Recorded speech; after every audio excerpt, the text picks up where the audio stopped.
You've done a lot of things in your career. You've changed minds, maybe even changed lives. You have a job that's important. So why do you still feel like a fraud? You walk into that room or up to that lectern where everyone's looking to you for answers, and you hear that voice saying, they're going to find out you don't know what you're doing. If that's you, then I have news. You're probably one of the best at what you do. In this video, I'm going to show you exactly why you feel like an imposter and what you can do about it. Let me show you why imposter syndrome attacks the most competent, caring professionals and why that uncomfortable feeling is actually your superpower. Here's what I see in most caring professionals: the surgeon who's performed hundreds of operations but still second guesses themselves before each one. The teacher with 15 years of experience worries that they're not reaching that one struggling student. The therapist who's changed people's lives still wonders if they're saying the right thing. Meanwhile, the overconfident ones, they stopped questioning themselves years ago. And that's the problem. The professionals who feel like imposters, they're usually the ones who care deeply about outcomes, take responsibility seriously, keep learning and growing. They question their methods so they can improve them. But here's what's really happening. You're not an imposter. You're just humble enough to know how much you don't know. Let me tell you why imposter syndrome is the wrong diagnosis. What you're experiencing is intelligent self-awareness. Research shows that the most competent people often underestimate their abilities, while the least competent often overestimate theirs. It's called the Dunning-Kruger effect. So when you feel like you don't know enough, that's because you know enough to realize that what you're doing is complicated. The person who thinks healing is simple maybe never really healed anyone. The teacher that thinks that teaching is easy probably never had that massive breakthrough with a student. Your doubt isn't proof that you're unqualified. It's proof that you understand the weight of your responsibility.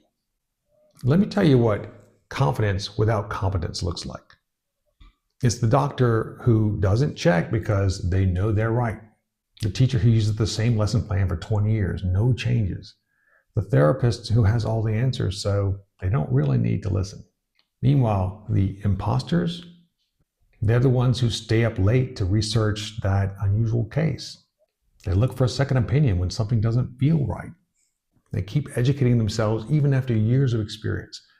And they lose sleep worrying about the outcome of one particular client. You could call it imposter syndrome, but I would call it caring about what the heck you're doing and wanting to do a good job. So how can you transform this imposter feeling into fuel for growth? Well, transform the narrative. Instead of, I don't know what I'm doing, try, I'm learning as I go, and that makes me better.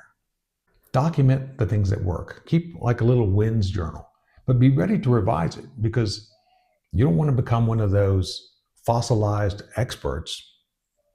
Real experts are always beginners at something. If you're really good, you're a beginner at the next level. Keep the learner's mind. You can use your doubt as a compass. When you feel uncertain, instead of asking, am I good enough? Ask, what do I need to learn here? Like Simon Sinek said, remember your why. What do you believe that led you to choose this path? That belief is what makes you the real thing. The minute you feel like you have complete knowledge and confidence, that's the time when I would question if you really know what you're doing. The next time that voice whispers to you, you're not the real thing. Remember this, real professionals don't have all the answers. They have enough courage to keep asking better questions. Real experts don't feel certain all the time. They feel responsible all the time.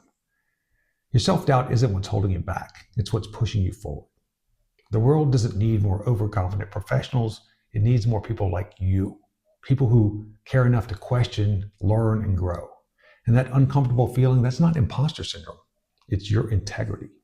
If this resonated with you, share it with another caring professional who needs to hear that their doubt is actually their strength. You're not an imposter. You're a professional with integrity. And that's what we need.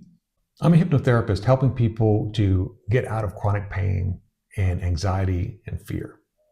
If you'd like to talk to me, schedule a free consultation with the link in the description below.